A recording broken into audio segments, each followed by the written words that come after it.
शकता? हरिभाऊ राठोडच्या जीवाला जर धोका झाला, राहुल नार्वेकर तुम्ही फासावर जा, लक्षात ठेवा. तुम्ही आज समजू नका हरिभाऊ राठोड में साधा माणूस नहीं है.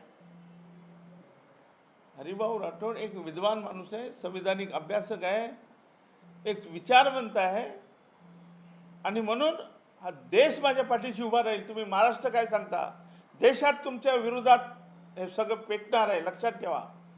माझी सेक्युरिटीज काढून बघा तुम्ही बस, आणि बघा मग काय होतं ते.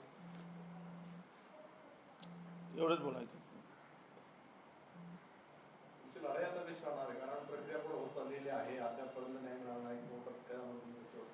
नाही, आम्हाला संध्याकाळपर्यंत उद्यापर्यंत आम्हाला आशा आहे की आमचे अर्ज घेतील, आम्हाला न्याय मिळेल. हे नाही झालं तर मग पुढची लढाई आमची निश्चितच आम्ही कोर्टाची तर लढूच, रस्त्यावरची लढाई लढू. आणि 226 मध्ये आम्ही एकच उमेदवार, सगळं काँग्रेस, राष्ट्रवादी, शरद पवार, त्यानंतर मनसे, त्यानंतर शिवसेना उभाटा, त्यानंतर आम आदमी पार्टी, त्यानंतर बहुजन समाज पार्टी, वंचित आघाडी, सगळ्यांच्या वतीने आमच्याकडे पवार म्हणून उमेदवार आहे. आणि त्या मुलीला, त्या आमच्या उमेदवाराला सगळे म्हणून आमचा एकच उमेदवार. आणि तिथेच आम्ही दाखवून देऊ राहुल नार्वेकर तुमची जागा काय आहे, त्यांची जागा आम्ही निश्चितपणे दाखवून देऊ. आम्ही सगळे एक येऊन याच्या विरोधात, जे अन्यायाच्या विरोधात आम्ही लढा देऊ, आम्ही जिंकून आणू. हा कोण पवार आम्हाला माहीत नाही अजूनही, पण मला कळलं की तो बंजारा समाजाची मुलगी आहे, ती बहुजनाची आहे, ओबीसी आहे, त्यांना आम्ही निवडून आणणार सगळे मिळून. बरोबर आहे की नाही माणिक साहेब? बोला. काय ताई, बरोबर आहे की ही काँग्रेसच्या आणि तर्फे आपल्या ह्याच्या तर्फे होती, आपल्या गवई गटातर्फे, मनसे आणि उभाटातर्फे. त्यामुळे सगळे उमेदवार आमचे बहुजन समाज, BSP सगळे आम्ही इंटॅक्ट आहोत. आम्ही इंटॅक्ट ही लढाई लढणार आणि त्यांना त्यांची जागा दाखवून देणार, एवढं मी सांगू इच्छितो.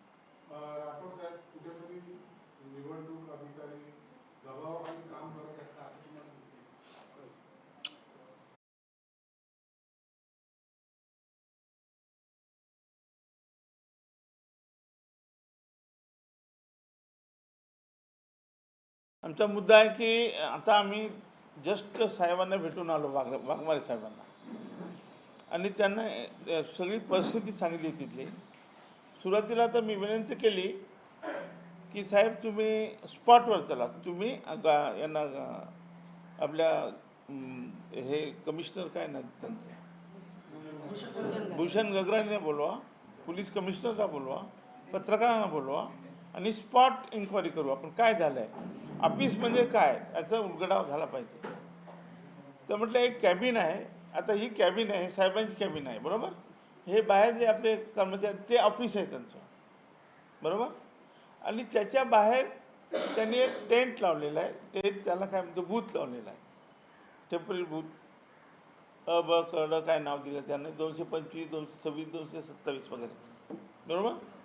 तर आम्ही आल्या आम्हाला जर ती पावती दिली, आमचं चेकिंग झालं, आमचे पैसे भरून झाले, हे सगळं 4:30च्या आतच झालं आहे. आणि हा अर्ज आम्हाला दिला आणि सांगितलं तुम्ही हे, तर आम्ही साहेबांना सांगितलं, प्रॅक्टिकल करून दाखवलं मी साहेबांना. मी उठून उभं राहिलो, त्यांना सांगितलं हे तुमचं ऑफिस, हे त्यांचं, हे कॅबिन त्यांचं ऑफिस, त्याच्या बाहेर बूथ. तर म्हटलं त्यांना फक्त एवढंच विचारा तुम्ही, कृष्णा जाधव निवडणूक निर्णय अधिकारी, तुमची ऑफिसची व्याख्या काय, एवढं सांगा, बस झालं, विषय संपला. कारण हे जे परिपत्रक आहे किंवा जे नियम आहे ते असं आहे की योग्यरित्या नामनिर्देशनपत्र भरलेले निवडणूक निर्णय अधिकाऱ्याकडे 30/12/25 रोजी दुपारी 5 वाजेच्या आत कार्यालयात पोहोचले पाहिजे. आम्ही 30/12च्या आत कार्यालयात पोहोचलो होतो. जाधवचं म्हणणं आहे कार्यालयामध्ये माझं कॅबिन, माझ्या कॅबिनमध्ये आले नाही तुम्ही. अरे तुझ्या कॅबिनमध्ये पोलीस येऊच देत नव्हते, तर येण्याचा प्रश्न कुठं होतो. आणि एवढंच नाही तर त्यांनी सांगितलं ज्या अर्थी तुम्ही पैसे भरले त्या अर्थी तुमचं अर्ज आलेला आहे. तर ही गोष्ट एक एक मुद्दा त्यांना सांगितला. त्यानंतर दुसरा मुद्दा असा होता म्हणजे छाननीचा. म्हटलं छाननीचा दिनांक कुठला होता? 31 तारीख. मग तुम्ही आमची छाननी का केली 30 तारखेला? तर ते म्हणाले आम्ही तुम्हाला मदत केली, म्हणजे तुमची काही त्रुटी आहेत का वगैरे वगैरे. तर ही मदत आम्ही मागितली होती का तुम्हाला? आम्ही काही मागितली नाही. तुम्ही का वेळ घालवला त्याच्यात? आणि वेळ घालवला तरी आम्ही वेळेच्या आतच होतो, तो मुद्दा नाही आहे. मग ह्या सगळ्या गोष्टी त्यांच्या लक्षात आल्या आणि साहेब म्हणाले की हे मी आत्ताच्या आता फुटेज मागवतो, रिपोर्ट मागवतो आणि तुम्हाला न्याय देतो, हे त्यांचे शब्द आहे. मग आमचे महाडिक साहेबांनी सांगितलं एक तर 3 याचे तुम्ही स्थगित करा किंवा पुन्हा हे यांच्या निवडणूक हे करा किंवा आम्हाला मुदत द्या किंवा आमचे अर्ज घ्या, काहीतरी करा. मी त्यांना सांगितलं साहेब तुम्ही सेशनच्या खुर्चीवर बसलात, तुम्ही आज सेशन म्हणून काम करा, तुम्ही अर्ज आमचे घ्या, कोणी तुमच्या विरोधात न कोर्टात जाणार न तुम्हाला जाब विचारू शकत नाही. कारण तुमचं सॅटिस्फॅक्शन झालं असेल तर तुमचं सॅटिस्फॅक्शन झाल्यानंतर तुम्ही निर्णय घेऊ शकता. तारखेत ह्या तारीख तुम्ही दिलेल्या आहे, काय आकाशातून पडल्या नाही. या तारखेला विड्रॉल आहे आणि या तारखेला हे निवडणूक आयोगाने दिलेले आहे. अजून काही प्रिंटिंगला काही हे गेलेलं नाही आहे. त्यामुळे आणि प्रश्न असा आहे की आम्ही जो अर्ज देणार आहोत त्याच्याविरुद्ध कुठला राजकीय पक्ष पण जाणार नाही, काही कारणच नाही जाण्याचं. त्यामुळे ते त्यांचं कन्व्हिन्स झाले आहेत. ते त्यानं सांगितलं TN सेशनसारखं एक उदाहरण होईल महाराष्ट्रामध्ये इतिहासामध्ये की हे वाघमारे साहेब होते, यांनी हा निर्णय घेतला आहे. याचा इतिहास निर्माण होईल आणि याचा भविष्यामध्ये कोणी उपयोग करते. दुसरं की हे काही इथंच घडलं का? महाराष्ट्रात सगळेच AB फॉर्म उशिराच गेले होते ना, उशिराच गेले होते. तर प्रत्येकाने ते टोकन घेऊनच सगळ्यांनी 8-9 वाजेपर्यंत अर्ज घेतलेले आहे. त्यामुळे हे काही हे आपल्याला माहीत आहे की आपण इव्हन मतदानाच्या वेळेस कंपाऊंडमध्ये जे लोक येतात त्यांना टोकन देतो, त्यांना मतदान करून घेतो, कितीही वाजू द्या. तसाच प्रकार आमचा होता. आमचा अर्ज अजूनही काही हे झालेलं नाही. आज घडीला आज संध्याकाळपर्यंत जोपर्यंत हे प्रिंटिंगला नाव जात नाही, अजून काही EVM मशीनवर काही लोक ते नाव फायनल गेले नाही, कालच फायनल लिस्ट झाली आहे. त्या लिस्टमध्ये आमच्या जे मतदारसंघ आहे त्यामध्ये आमचे नाव टाकायचे एवढंच आहे. हे सगळं अधिकार ज्यावरती तुम्ही कॅमेरे लावले सगळं अधिकार तुम्हाला आहे. म्हटलं हे तुमच्यावर कोणी नाही, इथे तुमच्यावर मुख्यमंत्री पण नाही. तेव्हा तुम्ही निर्णय घ्या. साहेबांनी निश्चित आम्हाला आश्वासन दिलं आहे की आम्ही तुम्हाला तुमच्यावर अन्याय होऊ देणार नाही.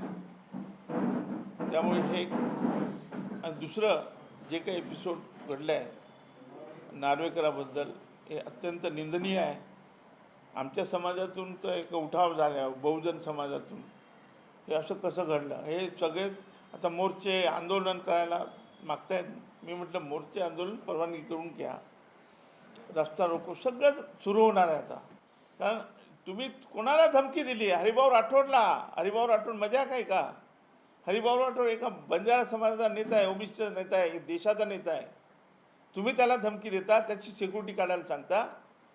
हरिभाऊ राठोडच्या जीवाला जर धोका झाला, राहुल नार्वेकर तुम्ही फासावर जा, लक्षात ठेवा. तुम्ही आज समजू नका हरिभाऊ राठोड मी साधा माणूस नाही आहे. हरिभाऊ राठोड एक विद्वान माणूस आहे, संविधानिक अभ्यासक आहे, एक विचारवंत आहे आणि म्हणून हा देश माझ्या पाठीशी उभा राहील. तुम्ही महाराष्ट्र काय सांगता? देशात तुमच्या विरोधात हे सगळं पेटणार आहे, लक्षात ठेवा.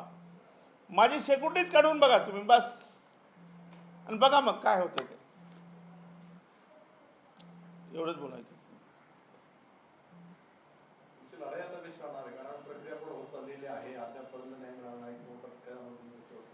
नाही, आम्हाला संध्याकाळपर्यंत उद्यापर्यंत आम्हाला आशा आहे की आमचे अर्ज घेतील, आम्हाला न्याय मिळेल.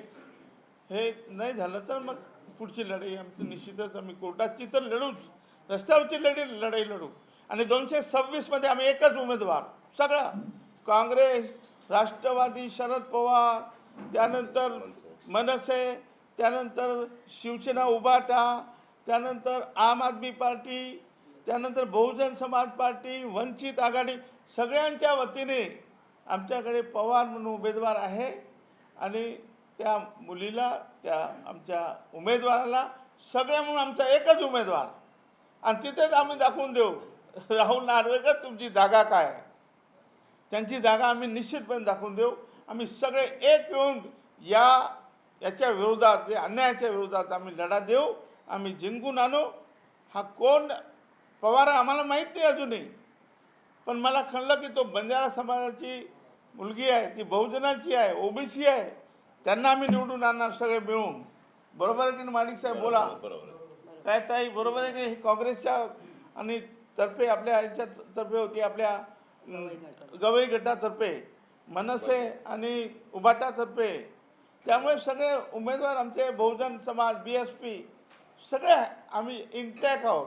आम्ही इंटॅक ही लढाई लढणार आणि त्यांना त्यांची जागा दाखवून देणार, एवढं मी सांगू इच्छितो. राठोड साहेब, कुठेतरी निवडणूक अधिकारी दबावाखाली काम करत आहेत का असं तुम्हाला दिसते?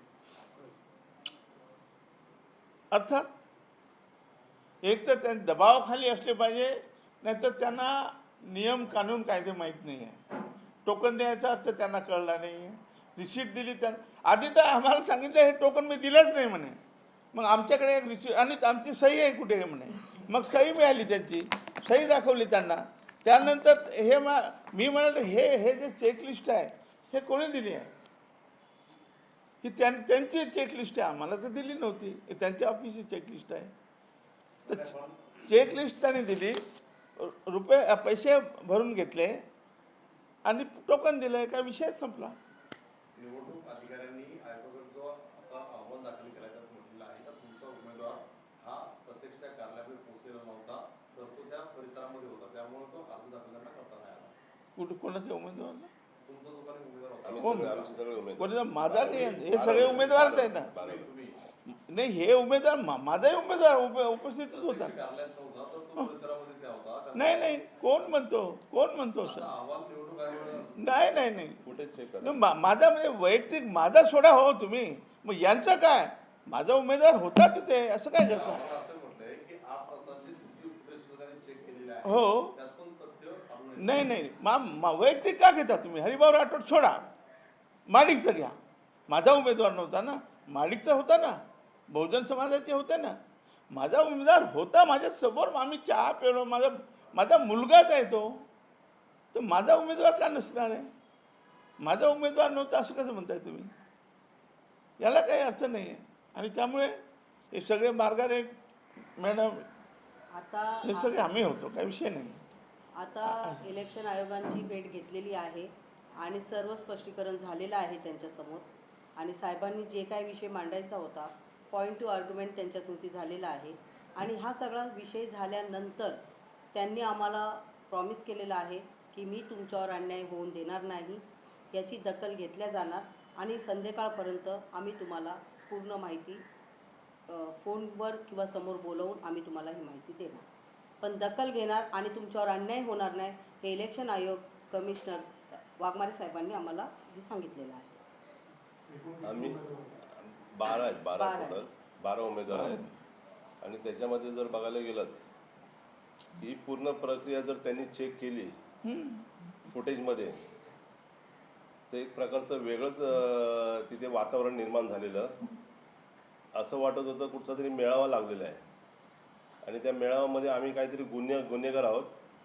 पोलिसांची एवढी फोर्स वागवणं एका सामान्य माणसांसाठी, आणि एक आपले हरिभाऊ राठोडजी त्यांची तुम्ही सिक्युरिटी काढणं हे कितपत, म्हणजे त्यांचं ह्या पद्धतीनं अपमान करणं एखाद्या ज्येष्ठ नागरिकाचं हे कितपत खरं आहे? जर बघायला गेलं, आज आम्ही भेटून आलो वाघमारे साहेबांना मी तेवढंच विनंती केली की बाबा राठोड साहेबांनी जे जे सांगितलं आहे ते त्यांच्या स्वतःचं मनाचं नाही सांगितलं. त्यांनी जे पुस्तिका दिलेली आहे आणि ते स्वतः त्यांनी जे पूर्ण चेकिंग करून आम्हाला सगळ्यांना वाटलेली आहे, त्यातले एक जे पानाची गरज होती त्या पानातला प्रत्येक एक पॅरेग्राफ त्यांनी वाचून दाखवला आणि त्यांना समोर ते पटलेलं आहे. मग पटल्यानंतर त्यांनी कुठेतरी आम्हाला पॉझिटिव्ह उत्तर दिलेलं आहे जेणेकरून जर पॉझिटिव्ह पूर्ण होत आहे तर त्यांना म्हटलं आमचा वेळ फुकट गेलेला आहे. आम्ही गेले 4-5 दिवस सगळे घरातले आमचे सगळ्यांचे कार्यकर्ते आणि जे आपापल्या पक्षातल्या पदाधिकारीचे मानणारे आहेत ते सगळे एकदम ह्या कारणास्तव टेन्शनमध्ये आहेत आणि त्याचबरोबर पक्षातील प्रत्येक पदाधिकाऱ्यावरती वेगळ्या गोष्टीचं आरोप व्हायचा प्रश्न निर्माण झालेला आहे. तो आरोप जेणेकरून ही तुमची प्रक्रियेमुळे ह्या गोष्टी झालेल्या आहेत आणि ह्या गोष्टी न होण्यासाठी ज्या पद्धतीने साहेबांनी सांगितलं की बाबा शेषन साहेबांनी ज्या पद्धतीने त्यावेळेला निवडणुकीमध्ये जे निर्णय घेतले आणि ते निर्णय महाराष्ट्रानं पूर्ण हिंदुस्थानामध्ये त्यांची वावा केली जाते. कुठेतरी आज निवडणुकीमध्ये अर्ज दाखल झालेला नाहीये. हां तुम्ही वाट बघणार आहात की पुढं काय? नाही वाट बघणार किती दिवस? मी उद्यापर्यंत वाट बघणार. त्यानंतर पुढे काय? नाही कसं आहे तुम्हाला सांगतो, जोपर्यंत ही जी लिस्ट आहे ती प्रिंटिंगला जात नाही, कुठे EVMला जात नाही, तोपर्यंत त्यांना निर्णय घेता येतो. तोपर्यंत ते निर्णय आणि घेऊ त्यांनी शकतात. निर्णय घेतला हां. तर त्यावेळेस माझं पूर्ण वाक्य होते. निर्णय घेतला त्यावेळेस त्यांना सांगितले जेवढे आमचे 5-6 दिवस गेलेले आहेत वाया, ती निवडणूक म्हणजे 24, 25, 26, 27 हे तेवढे दिवस पुढे ढकलू शकतात. कारण का सगळं त्यांचं तर यंत्रणा रेडी आहे. फक्त 4 का 5 दिवस त्यांना फक्त तो मतदार किंवा तो वॉर्ड त्यांना पुढे ढकलता येऊ शकतो. एवढी यंत्रणा आपल्या महाराष्ट्रामध्ये किंवा मुंबईमध्ये आहे. तर त्यांनी ते म्हटले त्याचा पण विचार करू. आणि खरोखर केवळ सेशन आपले हेच नाही तर आम्ही काल गगराणी साहेबाकडे गेलो होतो आणि त्यांनी आम्हाला जॉईंट MC इलेक्शन शंकरवार साहेब त्यांच्याकडे पाठवलं. त्यांनीसुद्धा खूप आमचा ऐकून घेतलं. त्यांना एक मी मुद्दा दिला होता की हे जे परवा ते बोलले ते कृष्णा की जी चिठ्ठी दिली आहे याच्यावर माझी सही नाही, तर आम्हाला ती सही मिळाली आहे का टोकनवर, ते आम्ही त्यांना सबमिट केली. त्यानंतर हे चेकलिस्ट त्यांना दिली तर त्यांचंही समाधान झालं. काल त्यांनी सांगितलं मी हा रिपोर्ट आयुक्ताला देतो, आयुक्त पुढे कळवतील. त्याप्रमाणे आयुक्तांनी याची नोंद घेतलेली आहे. आता आयोगाने पण नोंद घेतली आहे आणि सगळं उद्यापर्यंत आम्ही वाट बघतोय. उद्यापर्यंत आम्हाला आमचे अर्ज, आम्ही सगळे 12 उमेदवार इथलेच आहेत, सगळ्यांचे अर्ज आमच्याकडे आहे, पैसे भरलेले आहेत. डिपॉझिट फक्त त्यांनी हे घ्यायचं आहे, लिस्टमध्ये टाकायचा, विषय संपला. लोकशाहीचा गळा मोठा जात आहे का या माध्यमातून? लोकशाही कुठं राहील? कुठं आहे लोकशाही राहील. लोकशाही असेल तर गळा घोटेल ना. लोकशाही तर पाहिजे. लोकशाही संपली तर तुम्ही गळा घोटणार कोणाचं? बाबासाहेब आंबेडकरांनी हे सांगितलं होतं. त्यांचं 26 नोव्हेंबर 1949चं भाषण आहे. ते म्हणाले हे संविधान किती चांगलं असेल पण याची अंमलबजावणी करणारे जर नालायक निघाले तर हे कुचकामी आहे, हे संविधान जाऊन टाका. परिस्थिती अशी आहे आता या देशामध्ये काही राहिले नाही. याच नार्वेकरांनी शिवसेना पूर्ण गारद केली, त्यांचं चिन्ह हिसकावून घेतलं, सरकार आणलं असंविधानिक सरकार.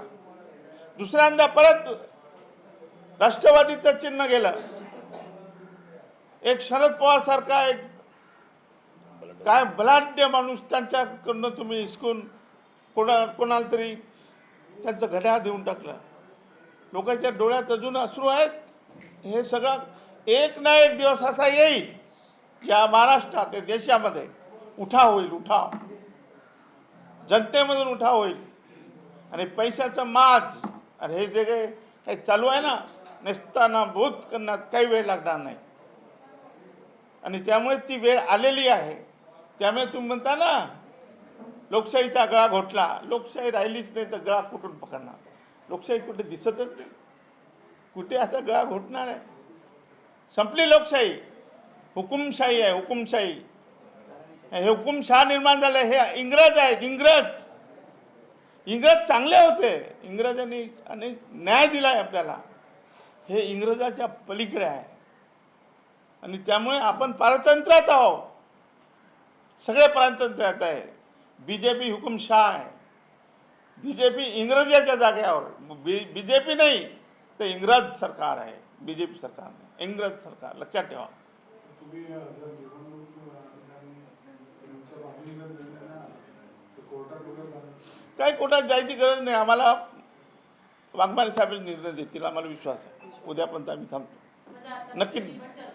नक्की निर्माण आम्हाला निर्णय देतील, आमच्या वतीने देतील आणि आम्हाला निवडणूक आम्ही लढू. आम्हाला विश्वास आहे 12 लोकांना ते लढवतील. काही आकाश कोसळणार नाही. त्यांच्या विरोधात कोणी जाणारही नाही.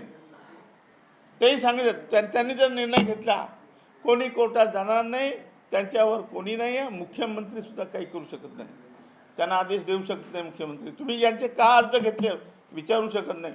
तो काय ना त्याचा राहुल नार्वेकर तो अध्यक्ष आहे ना, माझी सिक्युरिटी काढली ना त्यांनी. मी ऑर्डर देतो. इथे ऑर्डर चालत नाही त्यांची. इथे ऑर्डर चालत नाही. इथे ऑर्डर ओनली आणि ओनली वाघमारे ते नंतर कोणी नाही. कमिशन, राज्य निवडणूक आयोग हेच सर्वोच्च आहे, मुख्यमंत्र्याच्या वर आहे. हे लक्षात ठेवा. हे बघा, अपेक्षित निर्णय नाही आला आम्हाला. आम्ही जनतेच्या दरबारात जाऊ. आधी त्याला पाडू. पहिल्यांदा 226 मध्ये आम्ही सगळे उमेदवार, सगळे पक्ष मिळून एकच उमेदवार आमचा अपक्ष, ती पवार बाई आहे. काय नाव ती? 226 आणि 225 27 मध्ये आम्ही सगळे एक होतो. एकूण एक ठरवू. आमचे सगळे काँग्रेस, राष्ट्रवादी, वंचित, उबाटा, मनसे, नंतर बहुजन गवई गट, बहुजन BSP, सगळे त्यांच्या विरोधात जाऊ आणि बस. त्याची जी घमेंड आहे ना ती जनता उतरेल. जनता सर्वोच्च. मी कालच सांगितलं होतं त्यांना. मला सांगत होतं तुम्हाला तुमचे 2 मत नाही, तुम्हाला कोण ओळखतं असं विचार मला त्यांनी सांगितलं. रेकॉर्डेड आहे. तुम्हाला मला कोण ओळखतं? मला देश ओळखतं. म्हटलं काय साहेब, तुम्हाला तरी कोण ओळखतं तिकडे? मला आंध्र, कर्नाटका, मध्य प्रदेश, राजस्थान, गुजरात, दिल्ली सगळे होतात. तुम्हाला कोण ओळखतं? म्हणलं तुम्ही या मतदारसंघात तुम्ही अध्यक्ष झाला म्हणून काय तुम्ही काय देशाचे नेते झालात का? बोललो मी त्यांना. बोललो आहे, रेकॉर्डेड आहे. मी त्यांना सांगितलं की तुम्ही साहेब संवैधानिक पदावर आहे, हे संविधानिक काम करतात, तुम्हाला सोबत नाही. हे बोललो आहे. परत बोलतो.